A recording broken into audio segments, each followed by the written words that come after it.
Hello and welcome to episode 3 of Advanced Course in Yoga Philosophy. This episode is about Ayurveda, which is the yogic science of food. So the word Ayurveda refers to the ancient Indian spiritual science relating to food. So in this episode of the podcast, I want to talk about this ancient Indian approach to food, its scientific status, and its central importance in the practice of yoga. The contemporary scientific understanding of food is that it contains proteins, vitamins and minerals, fats, sugars, fibers, and other physical substances that our physical body needs in order to function. In this conception of food, the only thing that matters is the physical substances food is made out of, as that is the only thing our body requires of food. It doesn't matter whether those food substances were man-made or naturally made, or how they were made, as the atomic structure of the food substances is the same regardless of their origin. This is a completely incorrect understanding of food and its relation with the body. This view doesn't even begin to touch upon the real nature of the food we eat and the role it plays in the body. To understand why, we need to look at our understanding of matter itself and to see how this understanding is flawed.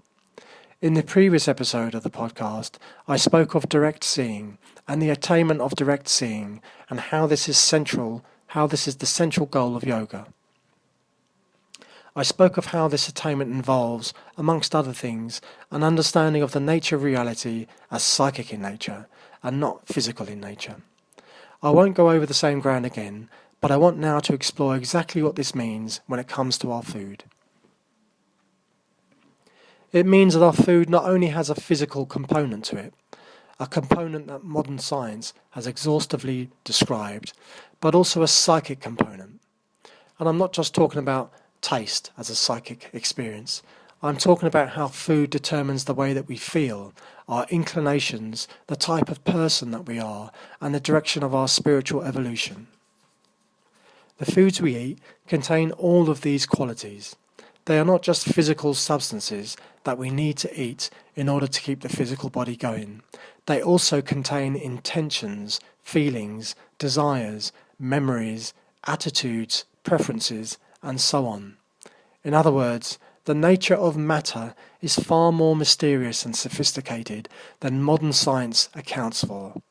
Matter contains memory, instincts, impulses, desires, intentions, and much more.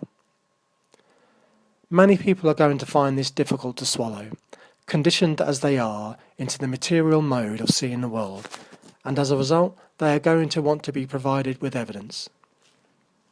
In yoga, the evidence is provided by the direct experience of the yogi, who has developed their sensitivity to the point where these influences can be directly detected. If the yogi eats a sugary cake, she will be able to feel the psychic content of that cake and experience the desires and inclinations that that cake unleashes in the body. In this way, the yogi establishes by direct experience the truth regarding the nature of reality. For people who have not developed their sensitivity, this aspect of reality will remain closed to them, and they will not be able to gain direct experience. Instead, they will have to rely upon the testimony of others, upon their own intuition, and upon their own judgment of these matters. If they decide that they think the Ayurvedic conception of food makes more sense to them, then they will be better motivated to develop their subtle body's sensitivity to these aspects of reality through their yoga, and thus to gain direct experience of the matter for themselves. And that, of course, is the point of yoga. It is not a religious faith to be worshipped and followed, but a lived and fully embodied experience to be realized by the practitioner themselves. You may be guided by what you read, but until you experience these things for yourself, you will always be skeptical of the veracity of what you are reading. Science proceeds by careful scrutiny, experiment, and theorizing on the nature of the things that we perceive with our senses. Our sciences are therefore largely dependent on the limited sensory capacity of the physical body and the experience that gives us of the nature of reality. But we also have a subtle body, and this can be developed so that it also provides a window onto reality, a reality that our physical body alone does not enable us to see. If scientists developed their subtle body so that they could directly perceive this more subtle dimension of life, then they could apply their sciences to it. Their instruments cannot perceive this dimension of reality because this dimension of reality is not material in nature, but psychic in nature, and the only measuring apparatus we have for sensing psychic influences is our own mind, body, and consciousness. So in relating this understanding of food, it should be clear to the listener that what is being expounded is a science that is still largely subterranean and lacking in development, as too few people have developed the sensitivity required to observe this realm of reality directly. What I aim to do in this episode is to relate my own experience of food from the Ayurvedic perspective. I am not simply regurgitating what I have read, for the truth is, I have read nothing of any great value on the topic of food from the higher perspective that yoga offers.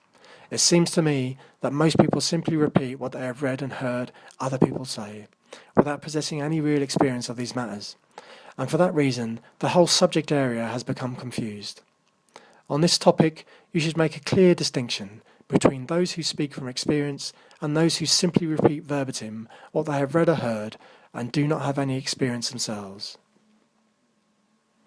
So matter is not simply an inert and lifeless thing, but also possesses a living aspect, in that it possesses qualities like memories, intentions, feelings, and so on. To illustrate the difference this makes to our understanding of food and how important food is in yoga, consider how our food is made. In the scientific material conception of food, it doesn't matter what the intentions of the chef are that makes our food. The chef may spend all their time cooking the food with malevolent intentions towards harming you, but in the scientific understanding of reality, these intentions that the chef generates exist only within the mind of the chef and nowhere else, and certainly do not affect the food that he is preparing. In yoga, however, these intentions have an objective reality, just as matter has an objective reality. So that in yoga, you would say that the chef is radiating malevolent intentions into the environment. It is understood that reality is not just material, it also has an objective psychic component. Malevolent psychic energy is radiated by the chef and is absorbed into the environment where the chef is. That will affect the atmosphere and mood of the chef's kitchen, and those radiated energies will be absorbed by that environment, along with the malevolent intention, which will then seek to enact that which it has been imbued with. Just as particles of matter can be attracted to one another by virtues of their electric charge or by gravity, so too is there a more complex psychic dimension that also affects matter. Matter imbued with intentions will not only radiate those intentions, just as a heated bar of iron will radiate excess heat, but so too will those intentions affect matter and the environment generally in such a way as to manifest the goal of the intentions it has been imbued with.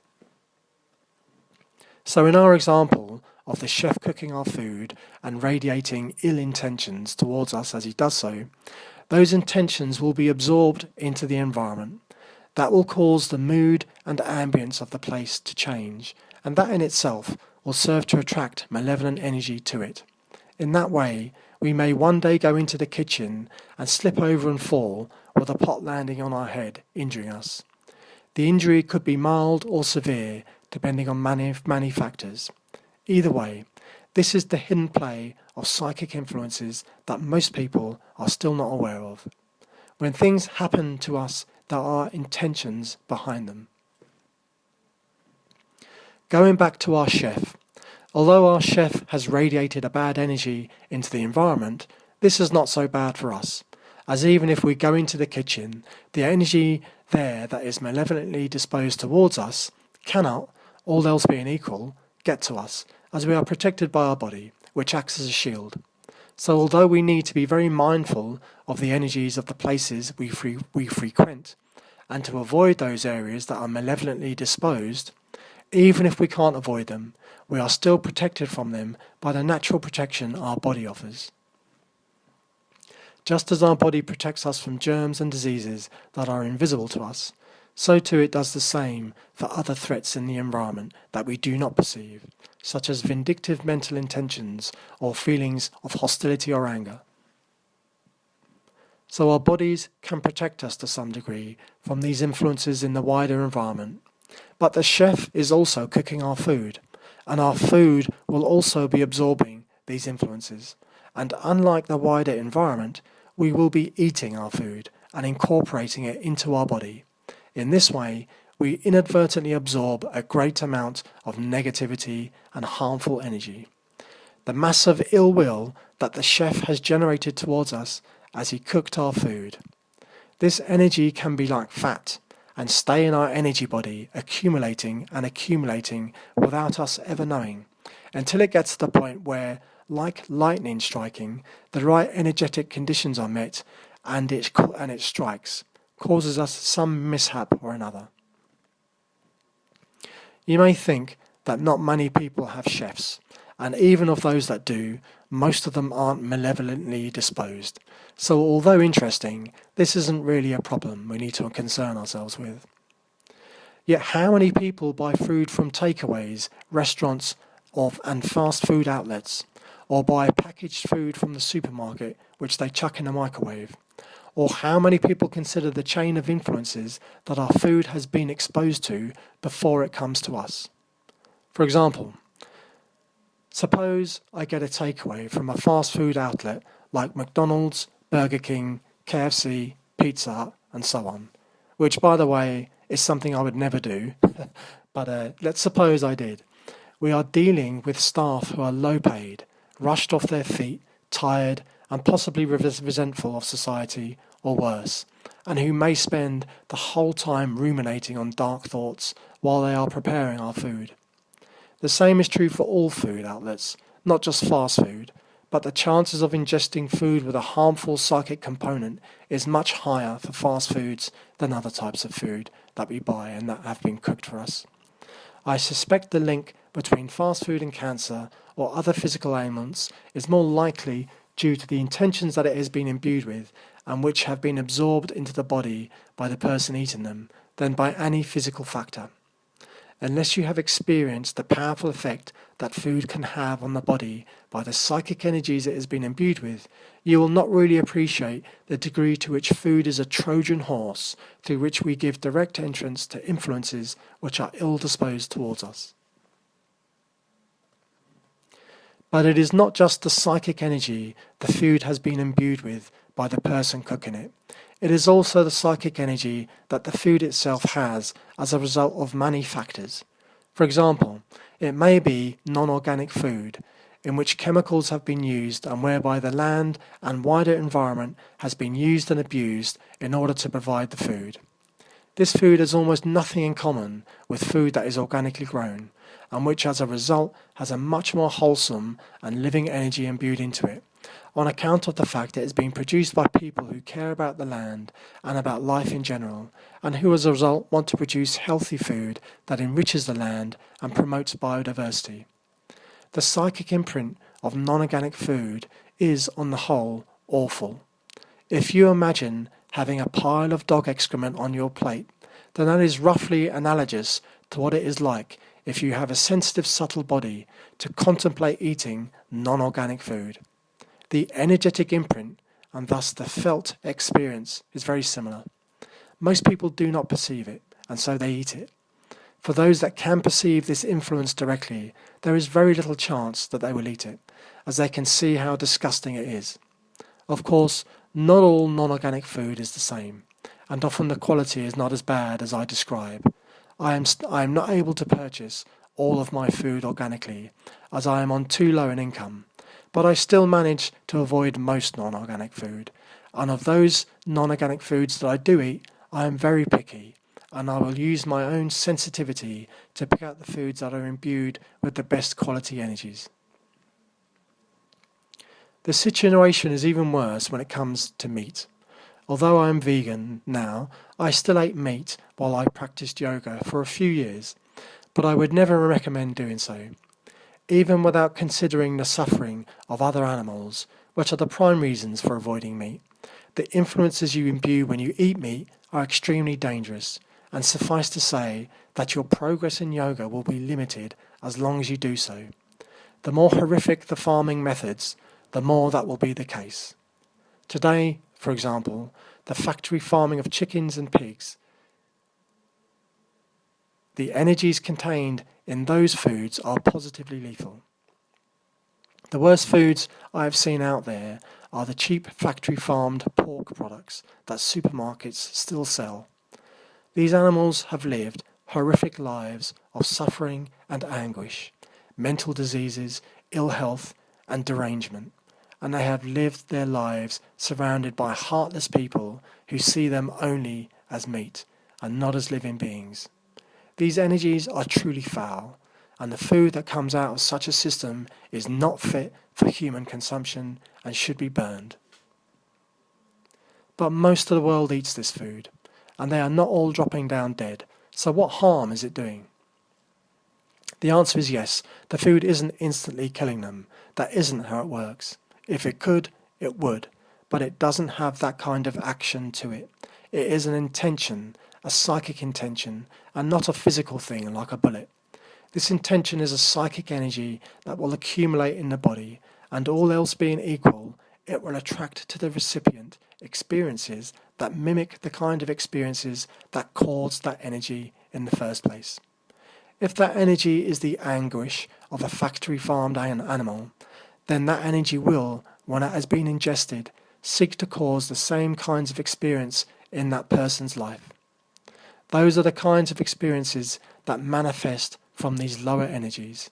They are experiences of suffering. So if we wish to understand what the impact on humanity is of eating these lower grades of food, such as non-organic foods and factory-farmed meats, then we are looking at experiences that are ones of suffering and misery, and of being used and abused. Such a people, consuming such foods, will grow darker and darker as the malevolently disposed psychic energies of these foods remake the individual through adverse experiences into their image. In other words, the branch of humanity that lives off these types of food is going to descend into a lower and lower state of being, resembling more and more the orcs and goblins of folklore, as their nature is changed from those of humans into those of monsters. As they do so, more and more of the beauty in the world will be destroyed, and more of their life is going to resemble the lives of the anguished animals that they feed off. Here we see that we are introducing a much more sophisticated understanding of our food. Not only are we considering its psychic component and the effect this will have on our physical body in terms of diseases, cancers, proper physical functioning, and so on, but also in terms of our life experiences, what we could call the mythos of our food, and the types of experiences that we have, and even the kind of person that we are, and our personality. These subtle energies work at the deeper level of our beings, work at the deeper levels of our body, affecting what potentials will ripen and the kind of experiences we are going to attract. When you look at it that way, you can see why Ayurveda, the yogic science of food, is such an important part of yoga. Our food can determine our health and well-being, the kind of personality and person that we are, and the quality of our emotional life and lived experience. So getting our food right is absolutely vital. And without the Ayurvedic understanding of food, this is simply not possible to achieve. And even with the Ayurvedic understanding of food, what you really need is the enhanced sensitivity to perceive these things for yourself, as otherwise the likelihood is that you won't consider this matter with the urgency and profundity that it requires. I don't, for example, drink water from the tap or use tap water in my cooking. Instead, I use only bottled mineral water, and this is because the quality of the water that you get from the tap is very poor. Physically, of course, it is fine to drink. in that it does not contain any germs, but energetically, in terms of the psychic influences it possesses, it is very, very dirty, and will degrade your own sensitivity and emotional state, and lead to experiences which will tend to do the same, as well as attract influences of like manner into your life. Drinking out of plastic water bottles is not ideal, as these contain their own problems, but energetically it is far superior to drinking tap water. Mineral water is very pure, even from a plastic bottle, when compared to tap water. The energies that foods contain are known in yoga as a Shakti energy. These are feminine energies that at the lowest level are imbued with feelings, desires and intentions which they impart to the eater. Among other things, these Shakti influences will give rise to specific feeling states, desires and intentions within us. These are the psychic influences that foods contain, which are archetypal in origin, and which science is not at all familiar with and is totally blind to. Sugary foods, for example, bring with them strong, lustful, sexual inclinations and will cause the destruction of our higher consciousness.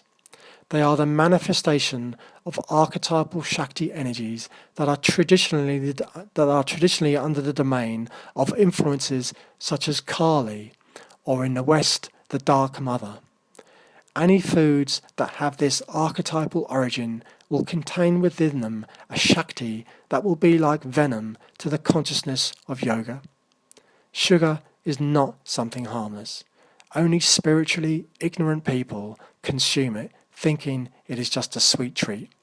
It will have a profound effect on your consciousness and your level of spiritual development, as well as on your feeling state and your conscious attention, and what you find agreeable or not agreeable.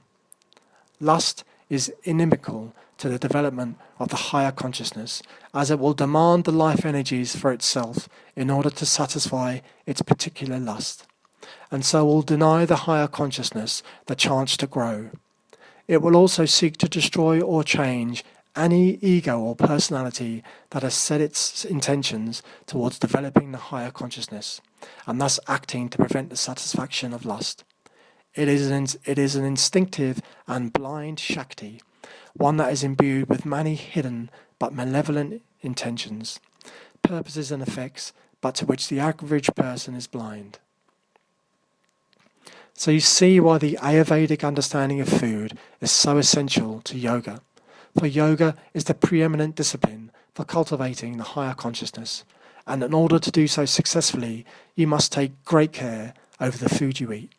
The more you develop your consciousness and subtle body, the more this will be the case.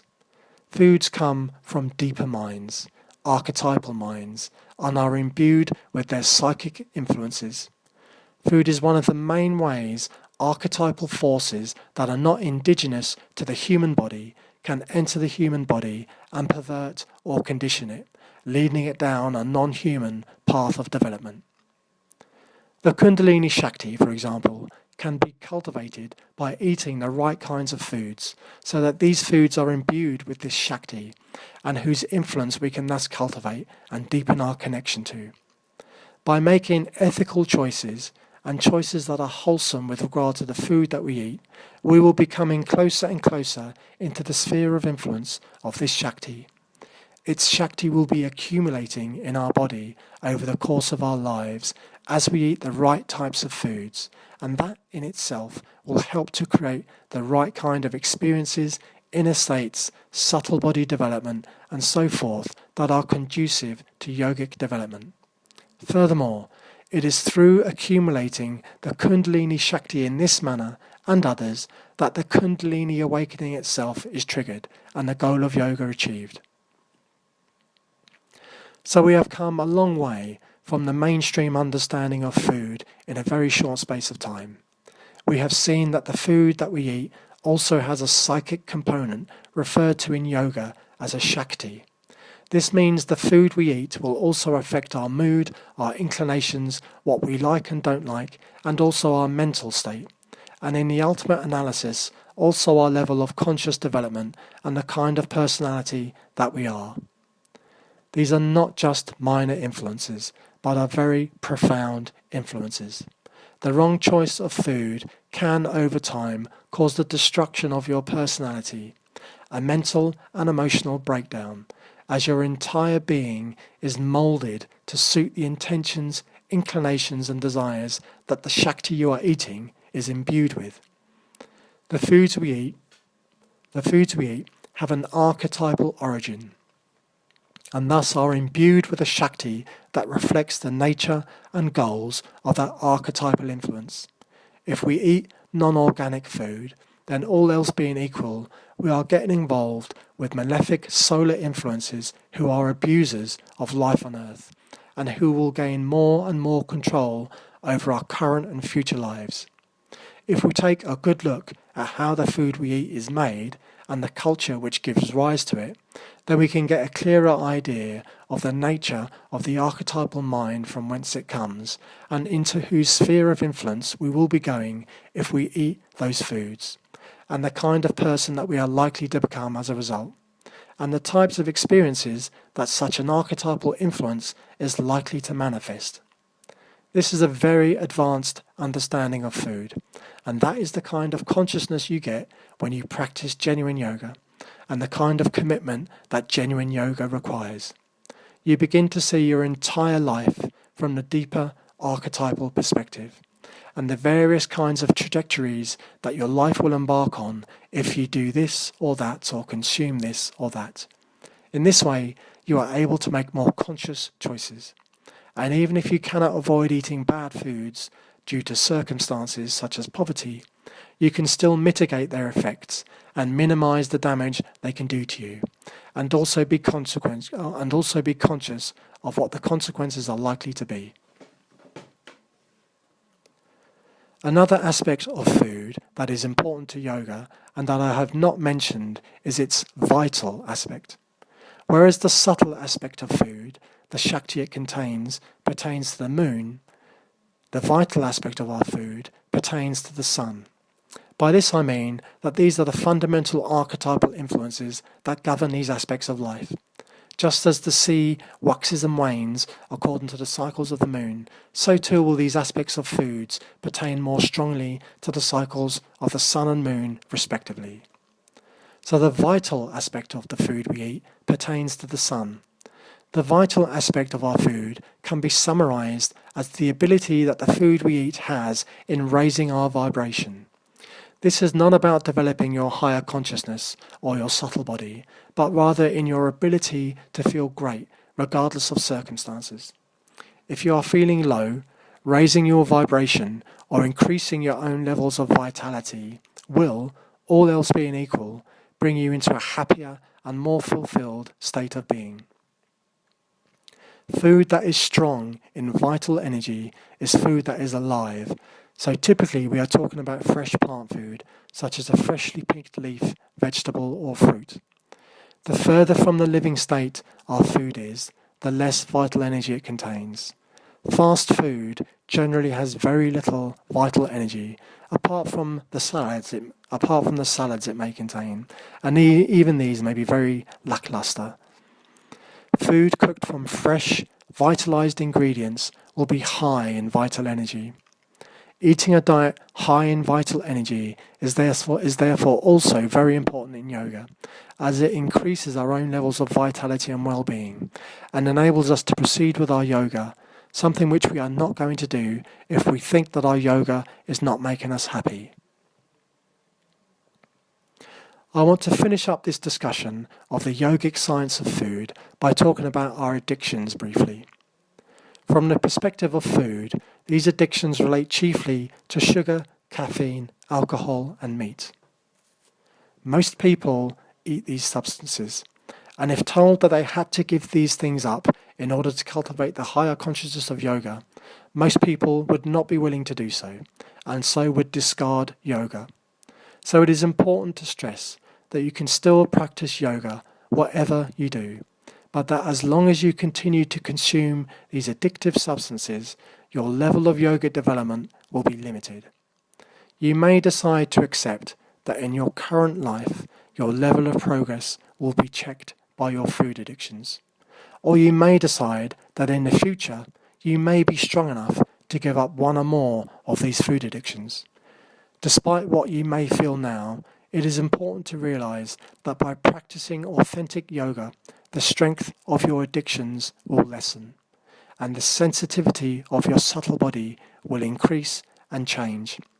As a result, you may find in the future that you no longer want to eat meat or coffee and so on, and then give them up relatively effortlessly. If you can accept the fact that giving up these addictive foods is something you are open to, and something that could happen in the future, as your inclinations and choices naturally change as a result of your yoga, then you will not be so threatened by the idea of practicing yoga and having to give up lots of food addictions. You do not have to give them up all at once, and you do not have to give them up while they exert such a strong influence on you and will cause you to feel too much upset and disruption. Behind these addictions lie emotional and psychological complexes that require healing, and that is a process measured in years, not months. Until that happens, you will not be in a position to give them up. So practicing yoga does not mean instantly giving up addictive foods and eating a pure diet. It simply means recognizing that you are embarking on a journey, upon a trajectory that will take you in that direction. How far you actually proceed down that path will be down to the quality of your yoga and your own level of commitment and circumstances in life. There is a lot more that could be said regarding Ayurveda and the yogic science of food. I have not discussed how to increase the sensitivity of the body so that one can perceive the psychic component of food directly, and I have not discussed all the different types of food in detail. For me, those are things either for another episode or for the listener to explore themselves. I have focused instead on opening the mind of the listener to this aspect of food and of making the subject intelligible and credible, so that the listener has enough confidence in the subject to take it more seriously and explore it themselves. So that is all for this podcast. I hope that you enjoyed this episode on Ayurveda and the yogic science of food, and that it has brought you illumination and clarity.